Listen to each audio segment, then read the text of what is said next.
Hi friends, welcome back to our channel. ಹೇಗಿದ್ದೀರಾ? ಎಲ್ಲ ಚೆನ್ನಾಗಿದ್ದೀರಾ ಅನ್ಕೋತೀನಿ. ನಾನು ಕೂಡ ಚೆನ್ನಾಗಿದ್ದೀನಿ. ಇವತ್ತು ನಾನು ಯುಗಾದಿ ಹಬ್ಬದ ವ್ಲಾಗ್ನ ಶುರು ಮಾಡಿದ್ದೀನಿ. ತುಂಬ ದಿನ ಆಯಿತು ವಿಡಿಯೋ ಶೂಟ್ ಮಾಡಿ, ಬಟ್ ಎಡಿಟಿಂಗ್ ಮಾಡೋಕ್ಕೆ ಆಗ್ತಾ ಇರಲಿಲ್ಲ. ಮತ್ತು ನಾನು ಯುಗಾದಿ ಹಬ್ಬದ ದಿನವೇ ಯೂಟ್ಯೂಬ್ ಚಾನಲ್ನ ರೀಸ್ಟಾರ್ಟ್ ಮಾಡಬೇಕು ಅಂತ ಅಂದ್ಕೊಂಡಿದ್ದೆ. ಸೊ ಸ್ಟಾರ್ಟ್ ಮಾಡಿದೆ, ಬಟ್ ಎಡಿಟಿಂಗ್ ಮಾಡೋಕ್ಕೂ ಆಗ್ತಾಯಿಲ್ಲ, ಮತ್ತು ವಿಡಿಯೋ ಕಂಟಿನ್ಯೂ ಮಾಡೋದಕ್ಕೂ ಆಗಲೇ ಇಲ್ಲ. ಯಾಕಂದರೆ ಚಿಕ್ಕ ಮಗು ಇದೆ ಮನೇಲಿ, ಎಲ್ಲ ಕೆಲಸನೂ ಮಾಡಿಕೊಂಡು ಇಬ್ಬರು ಮಕ್ಕಳು. ಈಗ ಭುವೀಶ್ ಕೂಡ ಹಾಲಿಡೇಸ್ ಇರೋದ್ರಿಂದ ಮನೇಲೇ ಇರ್ತಾನಲ್ವ. ಸೊ ಹಾಗಾಗಿ ಸ್ವಲ್ಪ ಅಂತ ಏನೂ ಇಲ್ಲ, ಫುಲ್ ಬ್ಯುಸಿ ಆಗಿಬಿಟ್ಟಿದ್ದೀನಿ. ಹಾಗಾಗಿ ಇವಾಗ ಎಡಿಟಿಂಗ್ ಮಾಡಿ ಹಾಕ್ತಾಯಿದ್ದೆ.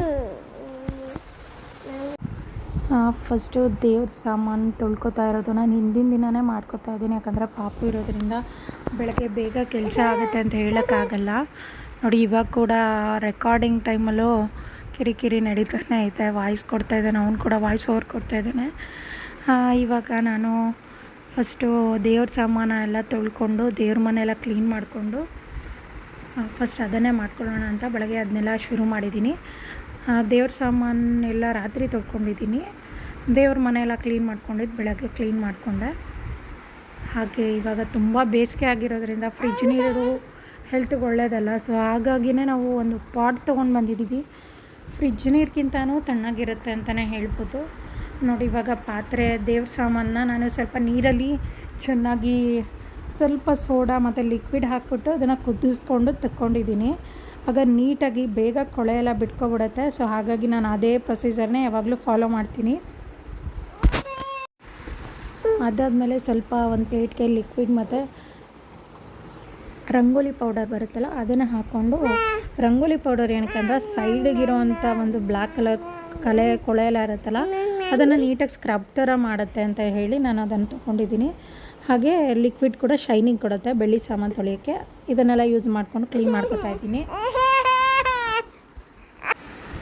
ನೋಡ್ತಿದ್ರಲ್ಲ, ಎಡಿಟಿಂಗ್ ಟೈಮಲ್ಲಿ ಕೂಡ ಮಗು ತುಂಬ ಅಳ್ತಿದ್ದಾನೆ. ನಾನು 3 months ಇದ್ದಾಗೇ ಬಂದಿದ್ದರಿಂದ ಸ್ವಲ್ಪ ಕಷ್ಟ ಆಗ್ತಾಯಿದ್ದೆ ನೋಡ್ಕೊಳ್ಳೋಕ್ಕೆ. ಈಗ ಅವನು ದೊಡ್ಡವನಾಗಿದ್ದಾನೆ. 3 months ನಾನು ಬಂದಿದ್ದು 3 monthsಗೆ. ನೋಡಿ, ನನ್ನ ಜೊತೆಗೆ ಅವನು ಮಾಡಬೇಕು, ಅವನು ಹೆಲ್ಪ್ ಮಾಡ್ತಿದ್ದಾನೆ ನನಗೆ. ದೇವ್ರ ಮನೆ ಎಲ್ಲ ಕ್ಲೀನ್ ಮಾಡ್ಕೊತಾ ಇದ್ದೀನಿ. ಅದು ರಾತ್ರಿಯೇ ಮುಗಿಸ್ಕೊಬಿಡೋಣ ಅಂತ ತುಂಬ ಅಂದ್ಕೊಂಡೆ, ಆದರೆ ಆಗಲಿಲ್ಲ. ಸೊ ಮಾರ್ನಿಂಗ್ ಬಿಟ್ಟು ಅದನ್ನೆಲ್ಲ ಕ್ಲೀನ್ ಮಾಡಿಕೊಂಡೆ. ನೋಡಿ, ನಾನು ಯಾವಾಗಾದರೂ ಬೇಗ ಎದ್ದಿರ್ತೀನಲ್ವ, ಬೇಗ ಕೆಲಸ ಮಾಡ್ಕೊಳ್ಳೋಣ ಅಂತ. ಅವತ್ತು ಅವರು ಕೂಡ ಇಬ್ಬರು ಎದ್ದಿರ್ತಾರೆ, ಅಷ್ಟು ಬೇಗ ನನಗೆ ತೊಂದರೆ ಕೊಡೋಣ ಅಂತ. ಹಾಗೆ ಬೆಳಗ್ಗೆ ಯುಗಾದಿ ಹಬ್ಬದ ಬೆಳಗ್ಗೆ ನಾಷ್ಟನೇ ನಾನು ಮ್ಯಾಗಿ ಮಾಡ್ಕೊಬಿಟ್ಟೆ.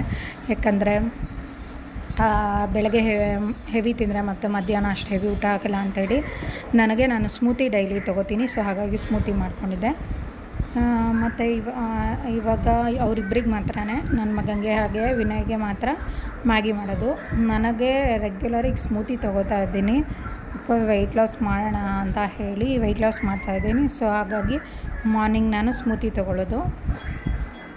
ನೈಟೇ ನಾನು ಬಾದಾಮಿ ಗೋಡಂಬಿ ಎಲ್ಲ ನೆನೆಸಿಟ್ಟಿರ್ತೀನಿ. ಬಾದಾಮಿ ಬಂದು ವಿನಯ್ಗೂ ಕೊಡ್ತೀನಿ. ಸೊ ಹಾಗಾಗಿ ಸ್ವಲ್ಪ ಜಾಸ್ತಿ ನೆನೆಸಿಟ್ಟಿರ್ತೀನಿ.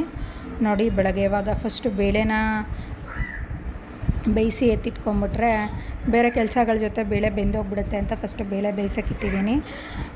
ನಾನು ಆಲ್ಮೋಸ್ಟ್ ಒಂದು ದೊಡ್ಡ ಗ್ಲಾಸಲ್ಲಿ ಹಾಕ್ಕೊಂಡಿದ್ದೀನಿ. ಒಂದು 15ರಿಂದ 20 ಆಗೋಷ್ಟು ಒಬ್ಬಟ್ಟು ಮಾಡೋಣ ಅಂತ. ಯಾಕಂದರೆ ಸ್ವಲ್ಪ ಅಕ್ಕಪಕ್ಕದ ಮನೆಯವರೆಲ್ಲ ಇದ್ದಾರೆ, ಅಂದರೆ ಅವರು ಹಬ್ಬ ಮಾಡಲ್ಲ, ಮುಸ್ಲಿಮ್ಸ್ ಇರೋದ್ರಿಂದ. ಸೊ ಅವ್ರಿಗೂ ಒಂದೆರಡು ಕೊಡೋಕ್ಕಾಗುತ್ತೆ ಅಂತ ಜಾಸ್ತಿನೇ ಮಾಡ್ಕೊತಾ ಇದ್ದೀನಿ. ನೋಡಿ, ಈ ಒಂದೆರಡು ಏಲಕ್ಕಿ ಕೂಡ ಹಾಕ್ಕೊಂಡಿದ್ದೆ, ಫ್ಲೇವರ್ ಚೆನ್ನಾಗಿರುತ್ತೆ ಅದರಿಂದ ಅಂತ. ನಾನು ಈ ಗ್ಲಾಸಲ್ಲೇ ಬೇಳೆ ಹಾಕಿದ್ರಿಂದ ಆ ಗ್ಲಾಸಲ್ಲೇ ಒಂದು ಗ್ಲಾಸ್ ಬೇಳೆಗೆ ನಾನು 1/4 ಬೆಲ್ಲ ಹಾಕೋತೀನಿ. ಹಾಕ್ಕೊಂಡು ಬೇಯಿಸ್ಕೊತಾ ಇದ್ದೀನಿ.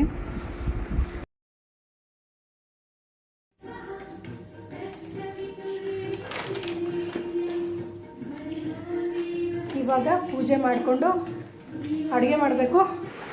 ನಾನು ನೆನ್ನೆ ಸಂಜೆನೇ ಮುಗಿಸಿದ್ದೆ ಅಲ್ಲ, ಆದರೂ ಹಾಗೆ ಬಿಡಬಾರ್ದು ದೇವ್ರನ್ನ ಅಂಥೇಳಿ 1-2 ಹೂವು ಹಾಕ್ಬಿಟ್ಟು ದೀಪ ಹಚ್ಚಿನೇ ಬಿಟ್ಟಿದೆ. ಬೆಳಗ್ಗೆ ಹಾಗೆ ತೆಗೆದುಬಿಟ್ಟು ಕ್ಲೀನ್ ಮಾಡ್ಕೋಬೋದಂತ.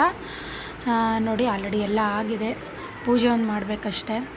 ಆಲ್ಮೋಸ್ಟ್ ಸಾಂಬಾರು ಎಲ್ಲ ಮಾಡಿದ್ದೀನಿ. ಎಲ್ಲ ವಿಡಿಯೋ ಕವರ್ ಮಾಡ್ಕೊಳ್ಳೋದು ತುಂಬ ಕಷ್ಟ ಆಗ್ಬಿಡುತ್ತೆ. ಒಬ್ಬಳೇ ವಿಡಿಯೋ ಮಾಡ್ಕೋತೀನಿ, ಯಾಕಂದರೆ ಅಡುಗೆ ನಾನು ಮಾಡ್ತಾಯಿರ್ತೀನಿ, ಪಾಪು ನೋಡ್ಕೊತಾ ಇರ್ತಾರೆ ಅವರು. ಸೊ ಹಾಗಾಗಿ ಒಂದೊಂದು ಕವರ್ ಮಾಡ್ಕೊಳಕ್ಕಾಗತ್ತೆ, ಒಂದೊಂದು ಆಗಲಿಲ್ಲ. ಫೈನಲಿ ಎಲ್ಲ ಅಡುಗೆ ಮಾಡ್ಕೊಳ್ಳೋವರೆಗೂ ಅವನು ಅವ್ರ ಪಪ್ಪ ಜೊತೆ ಆರಾಮಾಗಿ ಆಟ ಆಡ್ದ, ಅದೇ ಸಮಾಧಾನ ಆಗೋಯಿತು. ಸ್ವಲ್ಪ ಹೆವಿ ಅಂದರೆ ಒಬ್ಬಟ್ಟು ನಾನು ತೋರಿಸ್ತೀನಿ, ಎಲ್ಲನೂ ರೆಸಿಪಿನ ನಾನು ಶೇರ್ ಮಾಡಿಲ್ಲ, ಬಟ್ ಏನೇನು ಹಬ್ಬಕ್ಕೆ ಅಡುಗೆ ಮಾಡಿದೆ ಅಂತ ತೋರಿಸ್ತಾ ಇದ್ದೀನಿ. ಪ್ರತಿ ವರ್ಷ ಬಂದು ನಾನು ನಮ್ಮಮ್ಮನ ಮನೇಲಿ ಅಥವಾ ಅತ್ತೆ ಮನೇಲಿ ಈ ಥರ ಹಬ್ಬ ಸೆಲೆಬ್ರೇಟ್ ಮಾಡ್ತಾಯಿದ್ದಿದ್ದು. ಈ ವರ್ಷ ಬಂದು ಇಲ್ಲೇ ಸೆಲೆಬ್ರೇಟ್ ಮಾಡೋಣ ಅಂತ ನಾವೇ ಮಾಡ್ತಾಯಿದ್ವಿ. ಸೀರೆ ಉಟ್ಕೊಂಡಿರೋಕ್ಕಾಗಲ್ಲ, ಹಾಗಾಗಿ ನಾರ್ಮಲ್ ರೆಗ್ಯುಲರ್ ಡ್ರೆಸ್ ಹಾಕ್ಕೊಂಡು ಅಡುಗೆ ಮಾಡೋಣ ಅಂತ ಬಂದೆ. ಆಲ್ರೆಡಿ ಮೈದಾ ಹಿಟ್ಟು ಕಲಸಿಟ್ಟಿದೆ, ಹೂರ್ಣಕ್ಕೆ ತೋರಿಸಿದ್ನಲ್ಲ. ಸೊ ಮೈದಾ ಹಿಟ್ಟು ರೆಡಿ ಇದೆ, ಹೂರ್ಣನೂ ಒಂದು ಬಾಕ್ಸ್ಗೆ ಹಾಕಿಟ್ಟಿದೆ, ಹೂರ್ಣನೂ ರೆಡಿ ಇದೆ. ಒಬ್ಬಟ್ಟಿಗೆಲ್ಲ ರೆಡಿ ಮಾಡಿದ್ದೀನಿ, ಹಾಗೆ ಒಬ್ಬಟ್ಟು ಸಾಂಬಾರು ಕೂಡ ರೆಡಿ ಮಾಡಿದ್ದೀನಿ. ಒಬ್ಬಟ್ಟು ಸಾಂಬಾರು ಆಗಿದೆ. ಈಗ ಸ್ವಲ್ಪ ಕಾಳಿನ ಪಲ್ಯ ಮಾಡ್ಕೋಬೇಕು. ಫಸ್ಟು ಒಬ್ಬಟ್ಟು ಮಾಡ್ಕೊಬಿಡೋಣ ಅಂತ ಒಬ್ಬಟ್ಟು ಮಾಡ್ಕೊಬಿಡ್ತೀನಿ ಇವಾಗ. ನಾನು ಬೆಳಗ್ಗೆನೇ ಸಾಂಬಾರು ಮಾಡಿದ್ದೆ, ಹಾಗೆ ಪಲ್ಯ ಮಾಡೋಣ ಅಂಥೇಳಿ ಕಾಳು ಕೂಡ ಬೇಯಿಸಿಬಿಟ್ಟು ಇಟ್ಟಿದ್ದೆ. ಇವತ್ತು ಮಾವಿನಕಾಯಿ ಚಿತ್ರಾನ್ನ ಮಾಡಬೇಕು ಅಂತ ಅಂದ್ಕೊಂಡಿದ್ದೀನಿ. ಸೊ ಇವತ್ತು ಮಾವಿನಕಾಯಿ ಚಿತ್ರಾನ್ನ ಹಾಗೆ ವಡೆ ಒಬ್ಬಟ್ಟು ಈ ಥರ ಪ್ಲ್ಯಾನ್ ಮಾಡ್ಕೊಂಡಿದ್ದೆ, ಕೋಸಂಬರಿ ಎಲ್ಲ ಮಾಡಬೇಕು ಅಂತ. ಸೊ ಫಸ್ಟ್ ಒಬ್ಬಟ್ಟೊಂದು ಕೆಲಸ ಆಗಿಬಿಡ್ಬೇಕು. ಸೊ ಒಬ್ಬಟ್ಟು ಮಾಡ್ತಾ ಇದ್ದಾರೆ. ಏನಕ್ಕೆ ಎತ್ಕೊಂಡ್ಲಿ ಅಂತ ನೋಡಿ ನೋಡಿ ಎಷ್ಟು ಚಂದ ಸ್ಮೈಲ್ ಮಾಡ್ತಾನೆ ಗೊತ್ತಾ ನಮ್ಮ laddu. Smile, I smile baby.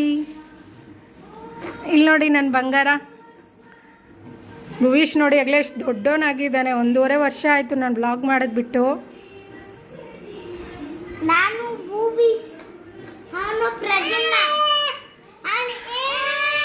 ಏನು ನಿನ್ನ ತಮ್ಮನ ಹೆಸರೇನು? ನಿನ್ನ ತಮ್ಮನ ಹೆಸರೇನು? ಹಾಸ್ಪಿಟಲ್ ಏನ್ ಹೆಸರು ಕರೀತಿದ್ರು ಗೊತ್ತಾ? ಇದು ತನಿಷ್ಕ ಅಂತ ಕರೀತಿದ್ರು. ತನಿಷ್ಕ ಅಲ್ಲ, ತನಿಷ್ಕ್ ಅಂತ ಕರೀತಿದ್ರು ಅವರು. ಫಸ್ಟು ಒಂದು ಒಳಗೆ ಬಂದಿತ್ತಲ್ವ, ಸೊ ತನಿಷ್ಕ್ ಅಂತ ಕರೆಯೋಣ. ಭುವೀಶ್ ತನಿಷ್ಕ್ ಚೆನ್ನಾಗಿರುತ್ತೆ ಅಂತ ಅಂದ್ಕೊಂಡ್ವಿ. ಆಮೇಲೆ ಸೊ ಇವ್ರ ಹತ್ರ ಕೇಳಿಸಿದಾಗ ಭಟ್ರ ಹತ್ರ ಅದು ಪಿ ಒಳಗೆ ಬಂದಿತ್ತು. ಸೊ ಹಾಗಾಗಿ ಪ್ರದ್ಯುಮ್ನ ಅಂತ ಹೆಸರನ್ನ ಕೂಗಿದ್ವಿ. ಈಗ ಮನೆ ಒಳಗಡೆ ಪೂಜೆ ಆಯಿತು, ಮೇಲ್ಗಡೆ ಟ್ಯೂಷನ್ ಸೆಂಟ್ರಿಗೆ ಹೋಗಿ ಸರಸ್ವತಿ ಫೋಟೋಗೆ ಒಂದು ಪೂಜೆ ಮಾಡ್ಕೊಂಡು ಬರ್ತೀನಿ. ಫೈನಲಿ ಒಬ್ಬಟ್ಟು ಹಾಗೆ ಕಾಳು ಪಲ್ಯ ಮಾಡಿದೆ, ಕೋಸಂಬರಿ, ಕಡಲೆಬೇಳೆ, ವಡೆ, ಅನ್ನ, ಸಾಂಬಾರು ಇಷ್ಟು ಮಾಡಿದೆ. ಚಿತ್ರಾನ್ನನೂ ಕೂಡ ಮಾಡಿದ್ದೀನಿ, ಬಟ್ ಅದು ವಿಡಿಯೋ ಕ್ಲಿಪ್ಪಲ್ಲಿ ತೊಗೊಂಡಿಲ್ಲ. ಇದು ನೈವೇದ್ಯಕ್ಕೆ ಇಟ್ಟಿದ್ದು. ಇಷ್ಟೇ ಫ್ರೆಂಡ್ಸ್ ಹಬ್ಬದ video. Thank you for watching. Bye.